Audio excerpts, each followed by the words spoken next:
And for our discussion, we have with us Dr. Sai Lakshmi Daayana, consultant Gynae Oncologist at Apollo Cancer Center, Apollo Hospitals, Jubilee Hills, Hyderabad. Dr. Diana is a cancer surgeon and is experienced at performing open, laparoscopic, and robotic procedures for gynecological cancers like ovarian, uterine, cervix, vaginal, and vulva. She is also trained gynecologist with 20 years experience and is an expert in dealing with menstrual problems, pelvic pain, and menopause issue. She is ardent about promoting women's health and well-being. She has a keen interest in making women aware about cancer, screening options, and risk reducing options. Welcome, doctor. Welcome to the Facebook Live session. Starting with our first question, what is ovarian cancer? Every woman has a uterus and two ovaries. The ovaries lie next to the uterus, and it is in fact the ovaries which produce all the hormones a woman needs. It is the ovaries which contain the eggs. So ovaries to be compared with are very similar to a man's testicles. Ovaries is what makes the woman a woman, by which I mean ovaries make all the female hormones. When a cancer happens to one of the ovaries, it's called ovarian cancer. It is not as common as the uterine cancer, but it is still relatively common. About 1 in 100 women will at some time point in their life might develop a cancer in their ovary. Like I said, every woman has two ovaries. What are the signs and symptoms of ovarian cancer? Unfortunately, none. Ovarian cancer is a silent killer. It is one of the worst cancers when we compare them to other gynecological cancers, and that is because ovarian cancer does not cause any symptoms, so the woman doesn't know she has ovarian cancer. The symptoms are, it's wrong to say it doesn't cause any symptoms. It does cause symptoms, but the symptoms are so common that every woman will have those symptoms even when they don't have ovarian cancer. Now, talking about the symptoms, abdominal bloating. Now, tell me which woman doesn't have abdominal bloating? So many women after they have had their lunch feel bloated. So, bloatedness is very common, but it is also a symptom of ovarian cancer. The other symptom is feeling full. You eat a little bit and you feel like your tummy is full, but that again is such a common symptom, so many of us have it. One of the other symptoms is feeling less hungry. Again, a common symptom which most of us have on so many days. Needing to go to the bathroom, needing to go to the toilet for urination often, again a very common thing which every woman has.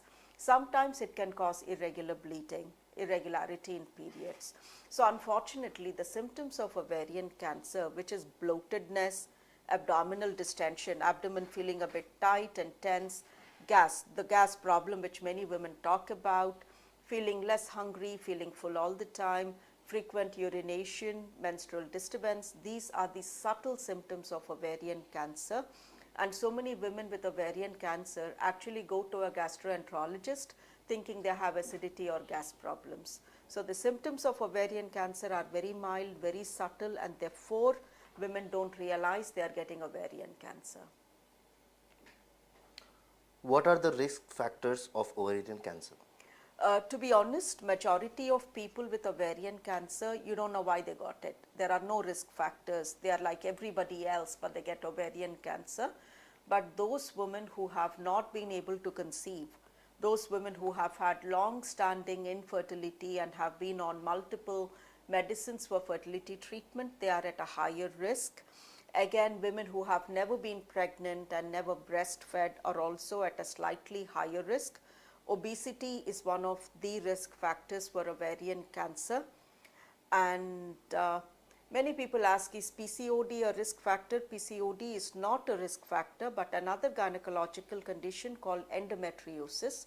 Women who have endometriosis in future have a slightly higher risk of ovarian cancer, but most women who we see with ovarian cancer did not have fertility problems, did not have endometriosis, they have had children and breastfed them, they still get ovarian cancer. How does a person know if she has an ovarian cancer? If any woman has abdominal bloating, distension, gas problem, if any woman has reduced appetite or is not able to eat a proper meal, halfway through the meal you feel like I'm too full, I can't finish this, or you're needing to urinate too frequently, and this happens for more than 15 days, please go get an ultrasound scan of your abdomen done. That's the only way to find out you don't have ovarian cancer. Diagnosis and staging of ovarian cancer. Diagnosis is by an ultrasound scan. In those women who are sexually active, we like the scan to be done through the vagina, so we get a close-up view of the ovaries. If that's not possible, then an ultrasound scan of the abdomen. And one good thing about ultrasound scan is it has no radiation or any harmful effect on the body. So please go for an ultrasound scan of the abdomen if you have any abdominal symptoms which are lasting more than 15 days. And the stages of ovarian cancer, like any other cancer, it is divided into 4 stages. If the disease is just confined to one ovary, it is stage 1. If it has spread to distant parts of the body, it is stage 4. So if it is still restricted to the area in between your hip bones, what we call the pelvis, it is stage 2. And if it has gone into the upper abdomen, it is stage 3. What are the treatment options for cancer in ovaries?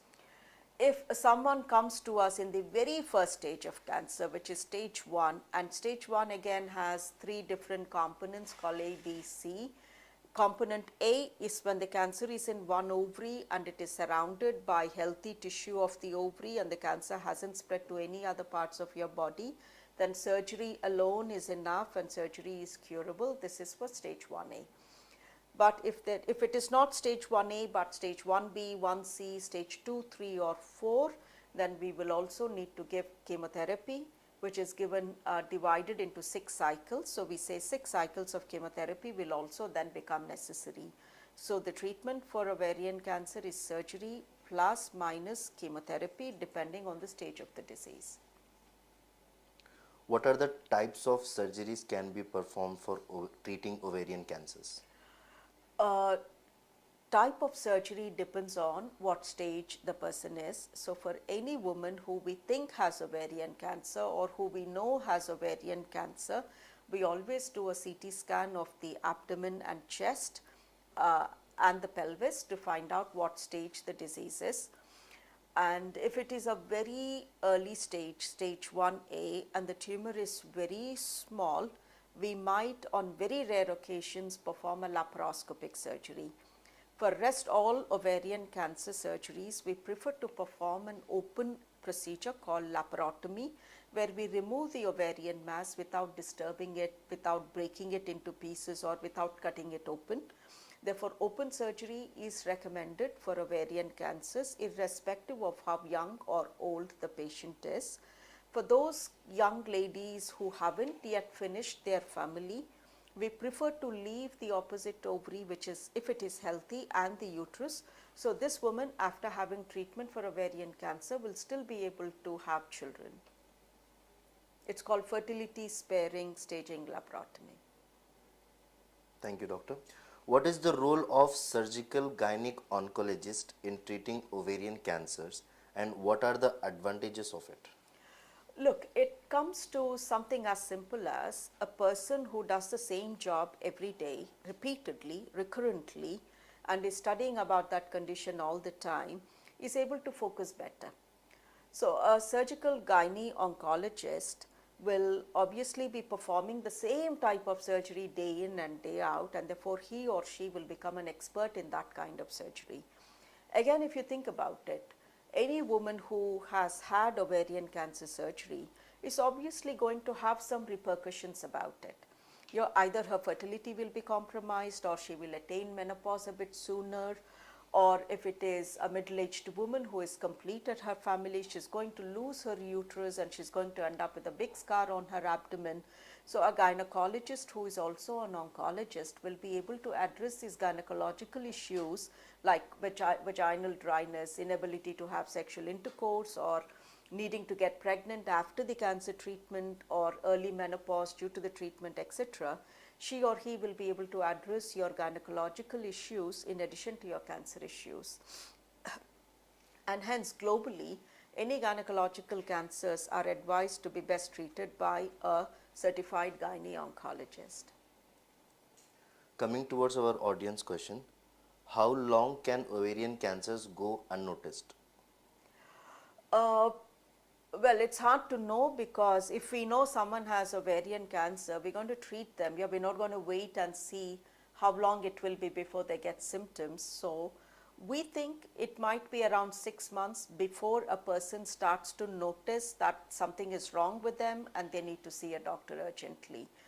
So maybe 6 months between stage 1 and stage 3, 99% of ovarian cancer patients come to us in stage 3, because that is when they get this bloatedness, not able to eat, tummy getting too big, etc. If you want to be caught in stage 1, an early stage ovarian cancer, the only way to find out is on an ultrasound. You won't have any symptoms, you'll be perfectly well in yourself, but if you go for a routine scan, they will say that there's a small tumor on the ovary which is looking like a cancer. So it goes maybe unnoticed for around 6 months, when you eventually end up in stage 3, when you will come and see us. What age is ovarian cancer most likely to develop? Most likely is 50 to 70 years of age. That is the common age. But there are certain types of ovarian cancers which happen to 20 to 30-year-olds. This is called ovarian cancer happening to younger women, and this is of a slightly unusual type. How does ovarian cancer affect you emotionally? Any cancer affects you and your family emotionally in a terrible way, and most ovarian cancers present late, again because the symptoms are so subtle.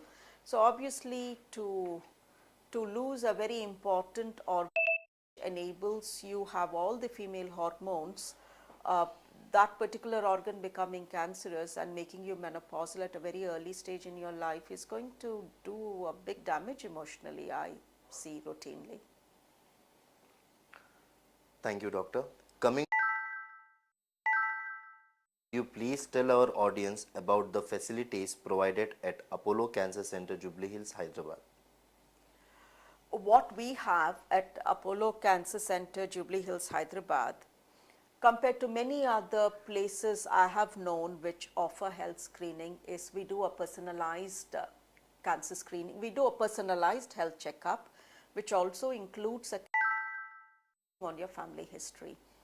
For example, say there is a history of breast cancer or ovarian cancer in your family, or there is a strong family history of, say, lung cancer or colon cancer or pancreatic, thyroid, stomach, whatever cancer, then using artificial intelligence, taking information about that particular family member or members who developed what cancer at what age, we can come up with a risk factor for yourself and say that that particular cancer which was in your family member is likely to be familial or not. If it is likely to run in your family, what is your likely risk factor, and what test could we do to find out if you are at risk?